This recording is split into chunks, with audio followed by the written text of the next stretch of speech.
کسی حقیقت کو حاصل کرنے کے لیے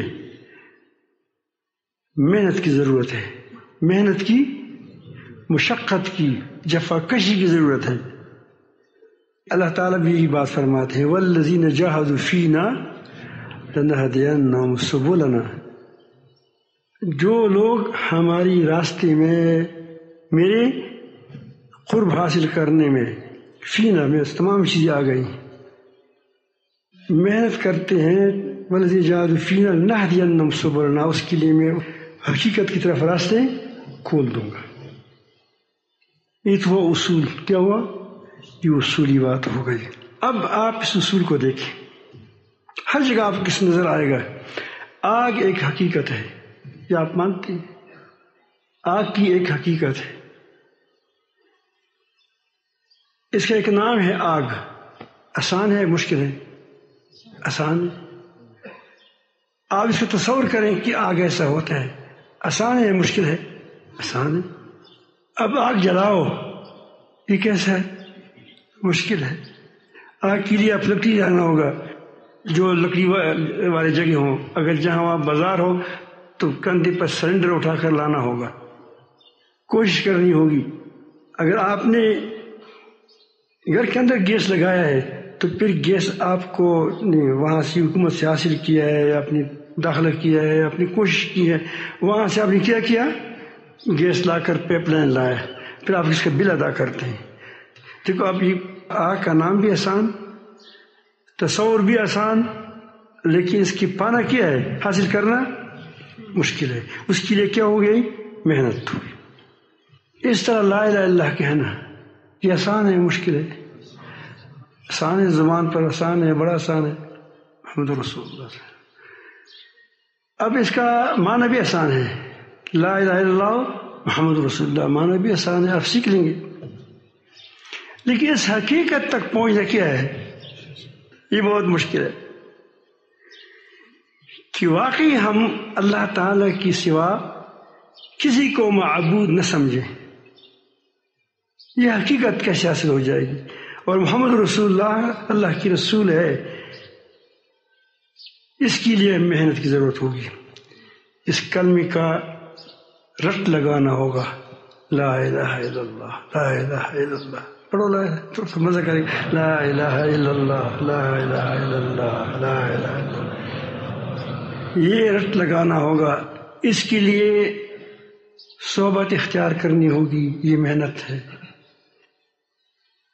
اور اس کے لیے اللہ تعالیٰ کے احکامات پر چلنا ہوگا، کلمہ کے تقاضوں کو پورا کرنا ہوگا، نمازیں، روزے، لوگوں کے ساتھ اچھی تعلقات وغیرہ، جو لا الہ الا اللہ کہتا ہے اس کو کرنا ہوگا، اور جو رسول اللہ صلی اللہ علیہ وسلم کے طریقے ہیں اس کو اپنانا ہوگا، تب جا کر آپ کو اس حقیقت تم پر کھل جائے گی۔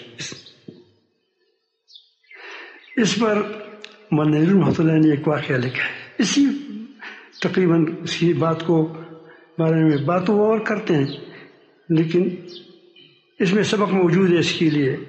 وہ کہتے ہیں کہ ایک لڑکا کسی لڑکی پر عاشق ہوا تو وہ بڑا شرمیلا تھا، عاشق تو ہوا تھا، شرمیلا بہت تھا۔ پہلے زمانے میں اگر آپ کو معلوم ہے عورتیں چشموں سے پانی لاتے تھے، تو وہ لڑکی جاتی تھی اور لڑکیاں بھی ہوتی تھی، وہ چشمے سے پانی لاتی تھی، یہ بڑا شرمیلا تھا، کہیں وہاں بیٹھتا ہے، کبھی وہاں بیٹھتا ہے، کبھی وہاں دور دور بیٹھتا ہے۔ ایک بار تھوڑا سا قریب بیٹھ گیا، اس کے بغل میں ایک گڑھا تھا، گڑھا جانتے ہو جس میں پانی، مٹکا تو بڑا ہوتا ہے، وہی وہ گڑھا تھا۔ تو اس شرمیلی لڑکی نے کہا کہ ہے گڑھی کتنی خوشبخت ہو کہ محبوب کی گود میں ہو۔ تو گڑھی نے زبردست جواب دیا، گڑھی نے کس دیا؟ یہ تو مولانا روم رحمۃ اللہ ہے، وہ تو بہت زبردست باتیں کرتے ہیں۔ گڑھی نے زبردست جواب دیا، اس نے کہا کہ میری بات سن لو، میں ایسے بغل میں نہیں آیا ہوں، میں نے بڑی مشقتیں اٹھائی ہے، پہلے میں خاک تھا، پھر اس نے کمہار نے اس کو جمع کیا، پھر اس کو اس نے وہ کیچڑ بنایا مجھے، پھر سے انہیں پاؤں سے رونا تاکہ فریش ہو جائے نا، اس پاؤں سے خوب روندا. پھر جب میں اس قابل ہوا کہ مجھ سے گڑا بن جائے، پھر اس نے گڑا بنایا ہم سے. پھر اس پر بس نہیں کیا، اس نے مجھے پھر دھوپ کے سامنے رکھا. سختی گرمی لگ رہی تھی بس بہت، لیکن میں کیا کر رہا تھا. پھر اس کے بعد اس پر بھی بس نہیں کیا، مجھے آگ میں ڈال دیا. آگ سے نکال کر پھر مجھے دیکھتا رہا ٹوٹا ہوا تو نہیں ہے. جب دیکھا ٹنگ صحیح کرتا ہے تو پھر کیا پھر میں اس محبوب کی گود میں چلا گیا. تو آپ بھی اگر کوشش کرتے ہیں تو کیا کریں، محنت کریں.